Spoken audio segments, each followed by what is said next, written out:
ತಾವು ತಂದಿರತಕ್ಕಂಥ ಈ ಸಂತಾಪ ಸೂಚನೆಗೆ ಬೆಂಬಲವನ್ನು ವ್ಯಕ್ತ ಮಾಡಿ ವಿಧಾನಸಭಾ ಅಧಿವೇಶನ ನಡೆಯುವಂಥ ಸಂದರ್ಭದಲ್ಲಿ ಅದು ಈ ಅಧಿವೇಶನಕ್ಕೆ ಸಂಬಂಧಪಟ್ಟಂತೆ ಮೊನ್ನೆ ತಾನೇ ನಾವು ಮೇಟಿ ಅವ್ರದ್ದು ಸಂತಾಪ ಸೂಚನೆಯನ್ನು ಮಾಡಿದ್ದಾರೆ. ಅವರು ಸಿಟ್ಟಿಂಗ್ ಮೆಂಬರು. ಇವರು ಶಾಮನೂರು ಶಿವಶಂಕರಪ್ಪನವರು ಅಷ್ಟೇ.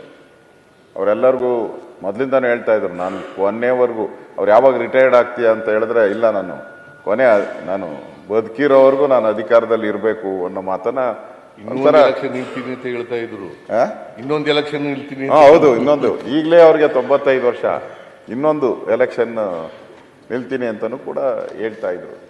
ಅಂದ್ರೆ ಆ ಥರದ ಗಟ್ಟಿ ಮನುಷ್ಯ, ಭಾಳ ಗಟ್ಟಿ. ಅದನ್ನು ಅವರ ಇಡೀ ಜೀವನ ನಾವು ಒಂದು ಸರಿ ಮೆಲುಕು ಹಾಕ್ಕೊಂಡ್ರೆ, ಅವರು ಪ್ರಾರಂಭದಿಂದನೂ ಕೂಡ 1931 ಅವರ ಹುಟ್ಟಿದಂಥದ್ದು.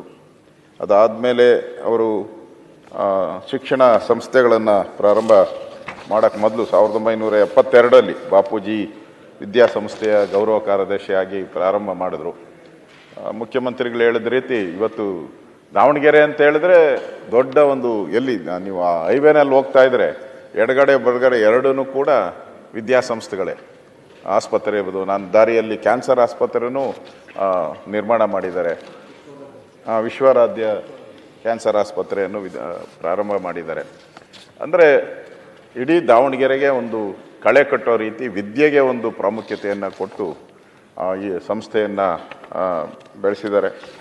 ನಗರಸಭಾ ಸದಸ್ಯರಾಗಿ, ಅಧ್ಯಕ್ಷರಾಗಿ, ಶಾಸಕರಾಗಿ, ಮಂತ್ರಿಯಾಗಿ, ಅದು ಸಿದ್ದರಾಮಯ್ಯನವ್ರ ನೇತೃತ್ವ ಸರ್ಕಾರದಲ್ಲಿ ತೋಟಗಾರಿಕೆ APMC ಸಚಿವರಾಗಿಯೂ ಕೂಡ ಕೆಲಸ ಮಾಡಿದ್ದಾರೆ.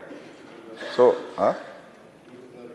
ತೋಟಗಾರಿಕೆ ಅವರು ಬಸವರಾಜ ಬೊಮ್ಮಾಯಿಯವರಿದ್ದಾಗಂತೂ, ಅವರು ಮುಖ್ಯಮಂತ್ರಿ ಆಗಿದ್ದಾಗ ವಾರಕ್ಕೊಂದು 4 ಸರಿ ಅಲ್ಲಿ ಅವರ ಆಫೀಸಲ್ಲಿ ಇರೇ ಇರೋರು. ನಾನು ನೋಡೇನಲ್ಲ, ಬಂದಾಗ ಹೋಗಿ ಅಲ್ಲಿ ಕೂತಿರೋರು. ನಾನು ಬೊಮ್ಮಾಯಿಯವರ ಹತ್ರ ಹೋಗ್ತಾ ಇದ್ದೆ, ಅವರು ಗ್ಯಾರಂಟಿ ಅಲ್ಲಿ ಇರೋರು. ಅಂದರೆ ಕ್ಷೇತ್ರದ ಕೆಲಸ, ಸಮಾಜದ ಕೆಲಸ, ಮತ್ತು ಭಾಳ ನಿಷ್ಠೂರವಾಗಿ ಮಾತಾಡ್ತಾ ಇದ್ರು.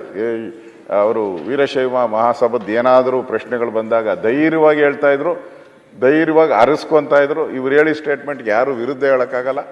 ಆ ಥರದ ಒಂದು ಸೀನಿಯಾರಿಟಿ, ಆ ಸಮಾಜಕ್ಕೆ ಮಾಡಿದಂಥ ಸೇವೆ ಆಧಾರದಲ್ಲಿ ಯಾರು ಕೂಡ ಇವರಿಗೆ ಪ್ರತಿರೋಧ ಹೇಳುವಂಥ ಪರಿಸ್ಥಿತಿ ಇರ್ತಿಲ್ಲ. ಆ ಥರದೊಂದು ಸ್ಟೇಚರ್, ಇದೇನು ಒಂದೇ ದಿನಕ್ಕೆ ಸ್ಟೇಚರ್ ಕ್ರಿಯೇಟ್ ಆಗಲ್ಲ, ಒಂದೇ ದಿನಕ್ಕೆ ದೊಡ್ಡ ವ್ಯಕ್ತಿ ಆಗಕ್ಕೆ ಸಾಧ್ಯ ಇಲ್ಲ.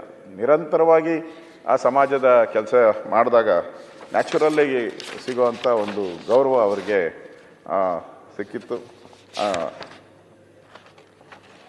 ಅವರು ಲೋಕಸಭಾ ಸದಸ್ಯರಾಗಿಯೂ ಆಯ್ಕೆ ಆಗಿದ್ದರು. ಅವರು ತೀರೋದು ನೆನ್ನೆ ನಾನು ಫ್ಲೈಟಲ್ಲಿ ಬಂದು ಇಳಿಬೇಕಾದ್ರೆ ಸಮಾಚಾರ ಬಂತು ನನಗೆ. ಬೆಳಗಾವಿಯಲ್ಲಿ ಇಳಿದಾಗ ಒಂಥ ಹಿರಿಯ ರಾಜ, ದೇಶದಲ್ಲೇ ಇವರಷ್ಟು ಹಿರಿಯರು ಯಾರೂ ಇಲ್ಲ ಅಂತ ಪತ್ರಿಕೆಯಲ್ಲಿ ಬಂದಿತ್ತು. ಇವರೇ ಸೀನಿಯರ್ ಮೋಸ್ಟ್ MLA ಅನ್ನೋ ರೀತಿ. ಅವರು ಇವತ್ತು ನಮ್ಮನ್ನು ಅಗಲಿದ್ದಾರೆ. ಅವರ ಕುಟುಂಬಕ್ಕೆ, ಅವರ ಅಭಿಮಾನಿಗಳಿಗೆ ಈ ದುಃಖವನ್ನು ಭರಿಸುವಂಥ ಶಕ್ತಿ ಭಗವಂತ ನೀಡಲಿ ಅಂತೇಳಿ ತಾವು ತಂದಿರುವಂಥ ಸಂತಾಪ ಸೂಚನೆಗೆ ನಾನು ಬೆಂಬಲವನ್ನು ವ್ಯಕ್ತ ಮಾಡಿ ನಾನು ಮಾತು ಮುಗಿಸ್ತಾ ಇದ್ದೀನಿ. ಸುರೇಶ್ ಮುನಿಯಪ್ಪ. ಮಾನ್ಯ ಸಭಾಧ್ಯಕ್ಷರೇ, ಮಾನ್ಯ ಮುಖ್ಯಮಂತ್ರಿಗಳು ತಂದಿರುವಂಥ ನಿಲುವಳಿ ಸೂಚನೆಗೆ ಬೆಂಬಲಿಸುತ್ತಾ ಹಿರಿಯ ಕಾಂಗ್ರೆಸ್ ಪಕ್ಷದ ನಾಯಕರು, ಅನುಭವ ಸಂಪನ್ನರು, ರಾಜಕಾರಣಿ ಮತ್ತು ಸಮಾಜಮುಖಿ ಚಿಂತನೆ ಮಹಾನ್ ನಾಯಕ ಶ್ರೀ ಶಾಮನೂರು ಶಿವಶಂಕರಪ್ಪ ಅವರು 6 ಸಾರಿ ವಿಧಾನಸಭೆ ಸದಸ್ಯರಾಗಿ, ನಮ್ಮ ಜೊತೆಯಲ್ಲಿ 1 ಸಾರಿ ಲೋಕಸಭಾ ಸದಸ್ಯರಾಗಿ, ಅವರ 50 ವರ್ಷಗಳ ಸುದೀರ್ಘ ರಾಜಕೀಯ ಜೀವನದಲ್ಲಿ ವಿದ್ಯಾಸಂಸ್ಥೆಗಳಿಗೆ ಹೆಚ್ಚು ಒತ್ತು ಕೊಟ್ಟು ಬಾಪೂಜಿ ಹೆಸರಲ್ಲಿ ವಿದ್ಯಾಸಂಸ್ಥೆಯನ್ನು, ಮೆಡಿಕಲ್ ಕಾಲೇಜು, ಇಂಜಿನಿಯರಿಂಗ್, ನಾನಾ ಥರದ ಒಂದು ಕಾಲೇಜುಗಳನ್ನು ತೆಗೆದು ಆ ಭಾಗದ ಸರ್ವರಿಗೂ ಕೂಡ ಅಲ್ಲಿ ಅವರ ಕುಟುಂಬದಲ್ಲಿ, ಅವರ ಮನೆಯಲ್ಲೇ ಆಗಲಿ, ಅವರ ಸಂಸ್ಥೆಗಳಾಗಲಿ ಏನೂ ಭೇದ ಭಾವ ಇಲ್ಲ. ನಾನು ಸುಮಾರು 25 ವರ್ಷಗಳ ಒಡನಾಡು, ಎಲ್ಲದರಲ್ಲಿ ಕೂಡ ಸಮವಾಗಿ ನೋಡಿದಂಥ ಮಹಾನ್ ಚೇತನ ಬಸವಣ್ಣವರ ಚಿಂತನೆಯನ್ನು ಅವರಲ್ಲಿ ನಾನು ಕಂಡೆ. ಊಟ ಮಾಡುವಾಗಲಿ, ಕುಂತ್ಕೊಳ್ಳೋವಾಗಲಿ ಎಲ್ಲಿ ಕೂಡ ಸಂವಾದ ಕಾಣುವಂಥ ಮಹಾನ್ ಚೇತನ ಅವರು. ಒಳ್ಳೆಯ ವಿದ್ಯಾಸಂಸ್ಥೆಗಳನ್ನ ಕಟ್ಟಿದ್ದಾರೆ. ಅಲ್ಲಿ ಕೂಡ ಬಡಬಗರಿಗೆ ಸಾಕಷ್ಟು ಅನುಕೂಲಗಳಿತ್ತು. ಆರ್ಥಿಕವಾಗಿ ಕೂಡ ಯಾರೇ ಕಷ್ಟ ಅಂತ ಹೋದರೆ ಸಹಾಯ ಮಾಡ್ತಾಯಿದ್ರು. ಮತ್ತು ಒಳ್ಳೆಯ ಉದ್ಯಮಿ ಕೂಡ, ಕೈಗಾರಿಕೆಗಳನ್ನು ಬೆಳೆಸಿದರು ಮತ್ತು ಸಮಾಜ ಸೇವೆಯಲ್ಲಿ ತನ್ನನ್ನು ತಾನು ತೊಡಗಿಸಿಕೊಂಡು ಸಾಕಷ್ಟು ಸೇವೆಯನ್ನು ಮಾಡಿದರು. ಅದರಿಂದ ಸಾಕಷ್ಟು ಜನ ಸಮಾಜದಲ್ಲಿ ಬಡಬಗ್ಗರಿಗೆ ಬಹಳ ಒಳ್ಳೆಯದಾಗಿದೆ. ಅಂಥ ಒಬ್ಬ ಮಹಾನ್ ಚೇತನನ್ನು ಇವತ್ತು ನಾವು ಕಳ್ಕೊಂಡಿದ್ದೀವಿ. ಅವರ ಆತ್ಮಕ್ಕೆ ಶಾಂತಿಯನ್ನು ಕೋರ್ತಾ ಆ ಕುಟುಂಬಕ್ಕೆ ಈ ನೋವನ್ನು ಭರಿಸುವಂಥ ಶಕ್ತಿ ಭಗವಂತ ಕೊಡಲಿ ಅಂತ ದೇವರನ್ನ ಪ್ರಾರ್ಥನೆ ಮಾಡ್ತೀನಿ. ನಮಸ್ಕಾರ. ಸುರೇಶ್ ಕುಮಾರ್.